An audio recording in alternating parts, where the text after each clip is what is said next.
My family and I have always had a complicated relationship.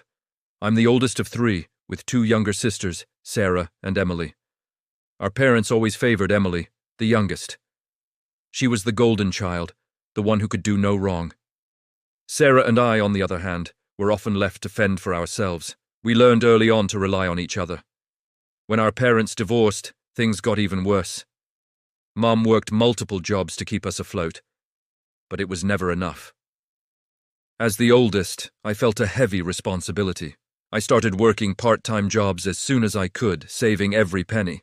My dream was to go to college, something no one in my family had done. I worked tirelessly, applied for every scholarship I could find, and finally got accepted into a great university on a partial scholarship.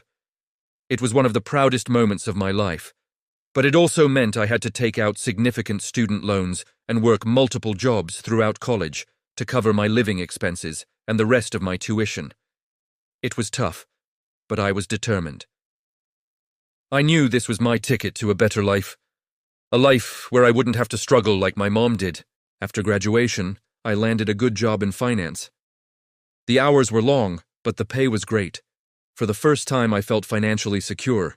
I started aggressively paying down my student loans and even began building a decent savings account. I finally felt like I was getting ahead. A few years later, my sister Emily announced her engagement. The whole family was ecstatic. My mom called me, overjoyed, but her tone quickly shifted. She started talking about the wedding expenses. Emily and her fiancé, Tom, had their hearts set on a lavish wedding, the kind you see in magazines. The problem was, they didn't have the money for it. Neither did my mom. And that's when she dropped the bombshell. She asked if I could help, not just help, but essentially fund the entire wedding. She painted this picture of giving Emily the dream wedding she deserved, the one my mom could never afford for herself. She said it was my duty as the successful older sibling to step up. I was hesitant. I had my own financial goals, my own life to build. I was still paying off my own student debt. But the pressure was immense. My mom, Emily, even some of our extended family members, all started calling me. They made me feel selfish for even thinking twice. They said things like, "You make so much money, what's the big deal?" And, "Family is supposed to help each other." Against my better judgment, I caved. I told them I would help, but I had one condition. I wanted to be involved in the planning. This was a significant amount of my money, and I wanted to have a say in how it was being spent. They agreed, and I thought we had an understanding. I transferred a large sum of money, we're talking tens of thousands of dollars, into a joint account with my mom and Emily, specifically for wedding expenses.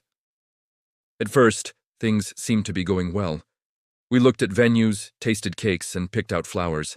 It was stressful, but it was also nice to be so involved in my sister's big day. But then, things started to change. Emily and my mom started making decisions without me. They would book vendors or make expensive purchases and just tell me about it afterward. I tried to talk to them, reminding them of our agreement. "Hey, I thought we were going to decide on the caterer together," I'd say. My mom would just wave it off. "Oh, honey, we were just so excited, and the vendor had a special deal. You were busy at work, we didn't want to bother you." Emily would give me a sweet but dismissive smile and say, "Don't worry, it's all going to be perfect. Thanks to you." The spending was getting out of control. They upgraded the venue, hired the most expensive photographer in the city, and Emily's dress cost more than my first car. Every time I tried to bring up the budget, I was shut down. I was the fun police, the stingy one who was trying to ruin Emily's perfect day. The joint account was draining at an alarming rate. Then came the issue of my +1. I'd been dating my boyfriend, Alex, for over a year. He was a huge part of my life, my biggest supporter. I'd naturally assumed he would be my guest. When the invitations were being finalized, I gave his name to my mom. She got this strange look on her face. "Honey," she said, "about that. Tom's family is very traditional, and they have a lot of people they need to invite. We're really tight on space." I couldn't believe what I was hearing. "What are you saying? That Alex can't come?" My mom and Emily exchanged a look. Emily spoke up. "It's just, we don't really know him that well, and it's a family event. It might be awkward." I was furious. "Awkward? He's my partner. You're using my money to pay for this family event, but my partner isn't welcome."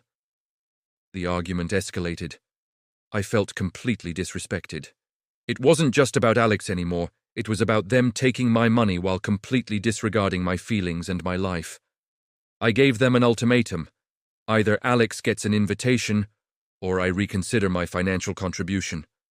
They called my bluff. They accused me of being selfish and trying to make Emily's wedding all about me.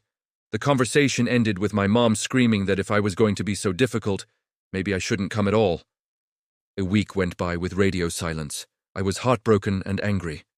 I tried calling them, but they wouldn't pick up. Then I saw a post on social media. It was a photo from Emily's bachelorette party. All the bridesmaids, my sister Sarah, my cousins, everyone was there. I hadn't even been told about it. My heart sank. It was clear they were cutting me out. My sister Sarah called me later that night, her voice full of sympathy. She told me that Mom and Emily had been telling everyone that I was being unreasonable and trying to control the wedding. She then told me the worst part. They were planning to send me a formal uninvitation. They were actually officially kicking me out of the wedding. That was the final straw.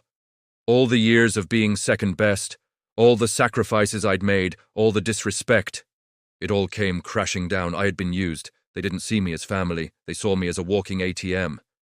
The next morning, I was a woman on a mission. I logged into my bank account and looked at the joint wedding account.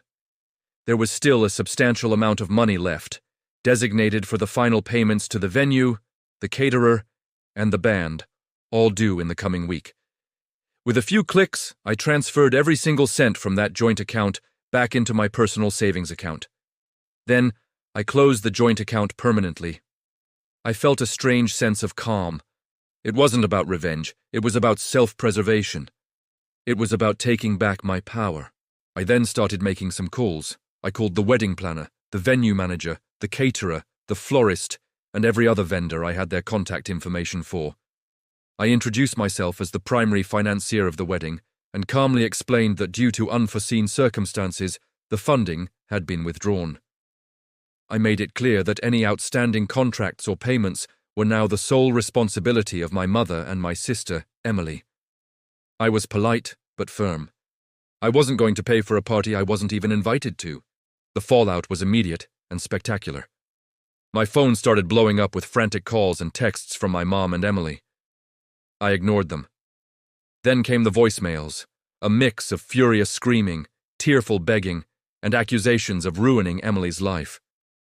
Apparently, the venue had called them demanding the final payment, which was due that day. Without my money, they couldn't pay it. The same went for the caterer, the band, and everyone else. The dream wedding was collapsing around them like a house of cards. My sister Sarah told me later that it was absolute chaos. Mom and Emily were scrambling, trying to call relatives to borrow money, but no one could or would lend them such a large amount on such short notice. They had to cancel. They lost all their deposits. The lavish wedding they had planned was gone. In the end, Emily and Tom had a small ceremony at the local courthouse with just a few family members present. I wasn't there. I haven't spoken to my mom or Emily since. The silence is deafening, but it's also peaceful.